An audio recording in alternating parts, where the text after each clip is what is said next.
ఆధ్వర్యంలో నిర్వహించినటువంటి ఈ బస్సు యాత్ర కరివిరాల కొత్తగూడెం కామ్రేడ్ మారోజు వీరన్న స్థూపం దగ్గర నుంచి ఇది ప్రారంభమై సూర్యాపేట, నకరేకల్లు, నల్లగొండ, మునుగోడు, చండూరు, ఇబ్రహీంపట్నం నుంచి ఇక్కడికి చేరుకున్నది. అయితే ప్రధాన అంశంగా ఈ యాత్ర ఏదైతే తెలంగాణ రాష్ట్ర సాధన కోసం పోరాటం చేసి సుగులు బాసినటువంటి 1200 కుటుంబాలను కాపాడవలసిన బాధ్యత కూడా ఈ రాష్ట్ర ప్రభుత్వానికి ఉన్నది. అందులో భాగంగానే మొట్టమొదటిసారిగా ఈ రాష్ట్రంలో మహిళల పోరాటాలు ఉన్నాయి. గత ప్రభుత్వం కానీ మహిళల పోరాటాలను పట్టించుకున్నటువంటి దాఖలాలు ఎక్కడా లేవు. ఏదైతే ఈ రాష్ట్ర సాధన కోసం రాష్ట్రం ఏర్పడాలని అనుకున్నామో అప్పటి నుండి ఉమ్మడి నల్గొండ జిల్లా సూర్యాపేట నుండి హైదరాబాదుకు తెలంగాణ ఆడబిడ్డల పాదయాత్ర నిర్వహించడం జరిగింది.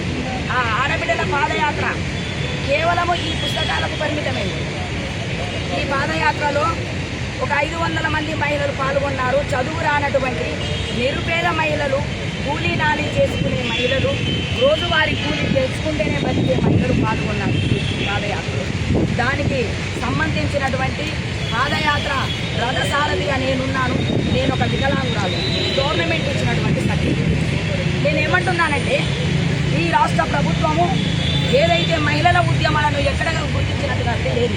దీన్ని మేము పూర్తిగా వ్యతిరేకిస్తున్నాము. గత ప్రభుత్వం లాగానే ఈ ప్రభుత్వం కూడా మోసం చేస్తుందని మేము అనుకుంటున్నాం. ఎందుకంటున్నామంటే గత ప్రభుత్వము జై తెలంగాణ అని వారిని క్యాబినెట్లో పెట్టారు. అసలు తెలంగాణ ఊసే తెలవనటువంటి పాట పాడనటువంటి వాళ్ళని ఏదైతే సారథిలో పెట్టారు. అసలు తెలంగాణ కోసం అరగోసపడుతూ అరెస్టులై అన్నీ పోగొట్టుకొని లాఠీ చార్జీలై కేసులై ఇంటికి లేక కుటుంబంలో మనుషులను పోగొట్టుకొని ఇవాళ అడుక్కు తినే పరిస్థితి ఉద్యమకారులకు తెలంగాణలో ఏర్పడిందని మేము బాధపడతాం. అయితే ఇప్పుడు కూడా కాంగ్రెస్ ప్రభుత్వం వచ్చింది. ఈ ప్రభుత్వంలో కూడా ఒక కమిటీ వేశారు. దాన్ని స్వాగతిస్తున్నాం. ఎందుకంటే గత ప్రభుత్వం చేయలేని పని ఈ ప్రభుత్వం చేసింది, కమిటీ చేసింది. ఓకే, మేము స్వాగతిస్తున్నాం. కానీ ఉద్యమకారులను ఏ విధంగా ధృవీకరిస్తారు? ఎలాంటి ఉద్యమకారులను ధృవీకరిస్తారు? నేను అడుగుతా ఉన్నాను. ఎందుకంటే వీళ్ళు ఏం చెప్పారు? 12 ఏదైతే అమరుల కుటుంబాలను చూస్తామో, తర్వాత వికలాంగులను చూస్తాము, తర్వాత కేసు అయిన వాళ్ళని చూస్తామని అంటున్నాను. నేను ఒకటే చెప్తా ఉన్నాను, ఆ కమిటీకి ఒక్క పూట పోలీసు వాళ్ళకి ఎదురుపోయిన పిల్లలు కూడా అరెస్ట్ అయ్యారు. కానీ నిరంతరం తెలంగాణ కోసం పోరాటం చేసిన వాళ్ళు కూడా కేసులు లేని వాళ్ళు ఉన్నారు, అరెస్టు కాని వాళ్ళు ఉన్నారు. అప్పుడు అరెస్ట్ అయ్యి వదిలిపెడితే ఇళ్లలో ఉన్నటువంటి వాళ్ళు వాళ్ళ పరిస్థితి ఏంటి? ఏ బేసిక్ మీద మీరు నిర్ణయం చేస్తారని మేము అనుకుంటా ఉన్నాము. ఏది ఏమైనా ఈ ఉద్యమకారుల నిర్ణయాన్ని ఏ విధంగా మీరు గౌరవించాలనుకుంటున్నారో నేనైతే ఒకటి అంటున్నాను. భారతదేశంలో స్వతంత్ర పోరాటం జరిగినప్పుడు ఆ పోరాటంలో పాల్గొన్నటువంటి ఉద్యమకారులను సమరయోధులుగా గుర్తించింది, స్వాతంత్ర సమరయోధులుగా గుర్తించింది భారత ప్రభుత్వం. ఈ రాష్ట్రం ఈ గడ్డ విముక్తి కోసం, ఈ రాష్ట్ర సాధన కోసం పోరాటం చేసినటువంటి ఉద్యమకారులందరూ కూడా తెలంగాణ సమరయోధులుగా గుర్తించాలి. మీరు ఏమిచ్చినా ఇవ్వకుండా ఉద్యమకారులందరూ నియోజకవర్గంలో 200 కదా 500 సెలెక్ట్ చేయాలి. వాళ్ళని గౌరవించాలి, వాళ్ళకు అవార్డు ఇవ్వాలి, వాళ్ళకు రివార్డు ఇవ్వాలి.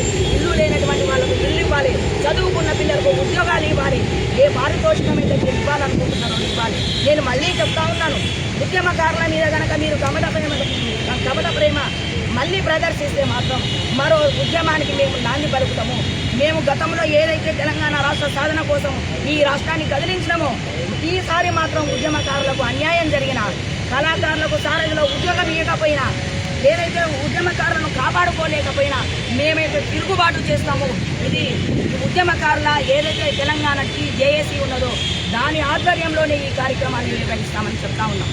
ఎందుకంటే ఇవాళ అనేక మంది ఉన్నారు, ఈ అందరినీ కూడా కాపాడుకునే బాధ్యత కాంగ్రెస్ పార్టీ ఉన్నది అని చెప్పేసి కోరుకుంటూ అవకాశం ఇచ్చిన వారికి ధన్యవాదాలు తెలియజేస్తాను.